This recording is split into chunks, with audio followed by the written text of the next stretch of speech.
Okay, so the next part of this lesson has to do with properties of tangents. Our first theorem is, in a plane, a line is tangent to a circle if and only if the line is perpendicular to the radius of the circle at its endpoint on the circle. So here we have our radius. If you look at this first example, here's our radius, and then the tangent would be point B right here. So we are trying to see if this angle right here is 90 degrees. In the diagram, AB is a radius of circle A. Is BC tangent to circle A, and how can we tell? So the way that we need to think about this is, how can we prove that something is a right angle? Let me erase this here. Well, if you look at this figure as a whole, what we have between our radius, our tangent, and then the center and our point C here, we form a triangle. And we actually have a way to prove that something's a right triangle if we think back to our favorite formula, the Pythagorean theorem.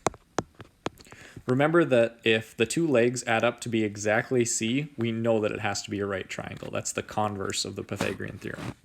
So in this case, we're going to say that 8 is our A, 15 is our B, and 18 is our C, since it's the largest and it's across from the supposedly right angle.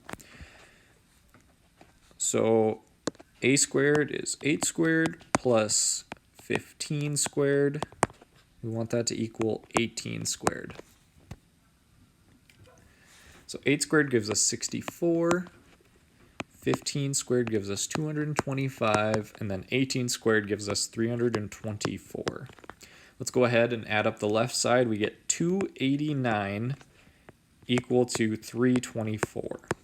Now those do not equal each other, which tells us that this is not a right triangle. So how can we tell? Or is this no? We can put no, and then basically you tell me by showing the work here.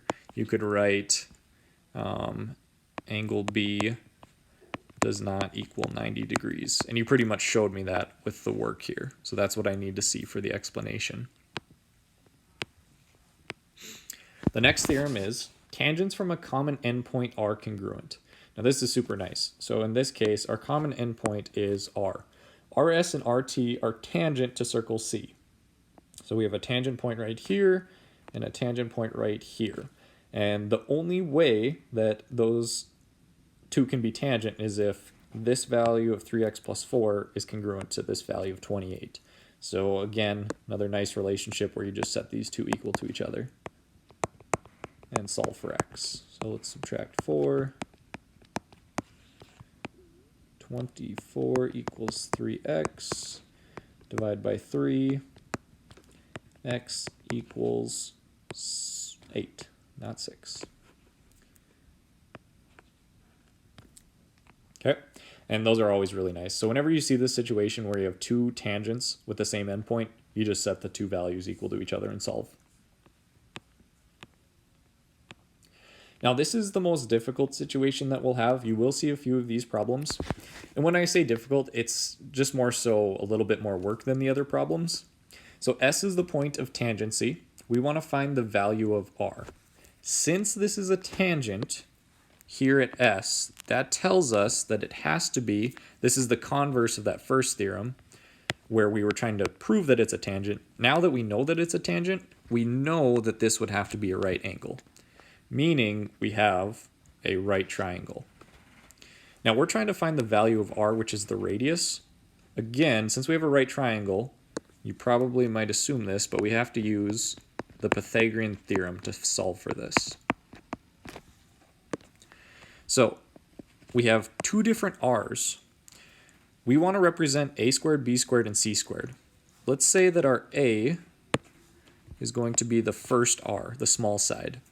Then we know 24 is the next smallest value, and across from the right angle is going to be our c.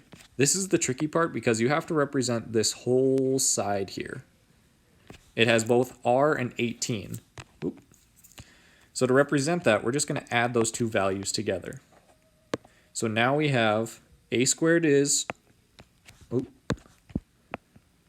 r squared, b squared is 24 squared, And then c squared is going to be everything for the hypotenuse. So the r plus 18 in parentheses. So this is the part where people mess up, is they forget to include it in parentheses and they square each part individually. R squared stays the same. 24 squared is going to give us 576. Now this here, r plus 18 squared. This is a binomial squared. So what I want you to think of is taking r plus 18 times r plus 18. Now we have two binomials, and if you remember back in Algebra 1, the process for this is you have to FOIL. So FOIL is first, outside, inside, last. So on the left side, nothing changes. So I'm just going to write r squared plus 576. So the first terms are the r. So we need to take r times r, which gives us r squared. Then it's the outside terms. R times 18 gives us 18r. And then it's inside. 18 times r gives us another 18r. And then lastly, it's 18 times 18. And that gives us 324. Okay. So now we just want to combine like terms. So r squared, we can combine these two terms right here, the 18r and the 18r. That gives us 36r, and then nothing changes with the 324. Okay, now you're probably thinking to yourself, well, how are we going to solve for r with all these r squareds and linear r's? The easiest thing we can do is get rid of the r squared, since we have one on each side. So I'm just going to subtract those. Now on the left side, I just have 576. These go away, and I have 36r plus 324.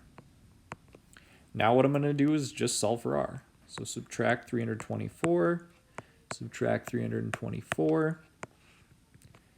This gives us 252 is equal to 36r. So now we want to divide by 36 on both sides. And we get r equals 7. Sorry, my r's are a little messy. And we could plug that back in. If we plug in 7 in place of r, we get 7, 24, and 7 plus 18 is 25. So we get 7 plus 24. We can go ahead and check this out just to make sure it's right.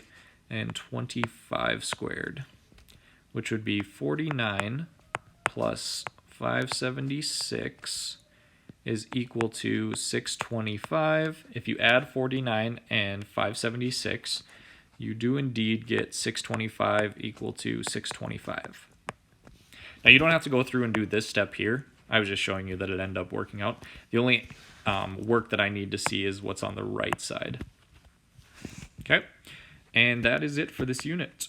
So if you have any questions, please feel free to stop by or stop into my office hours or send me a Schoology message. Otherwise, have a great week.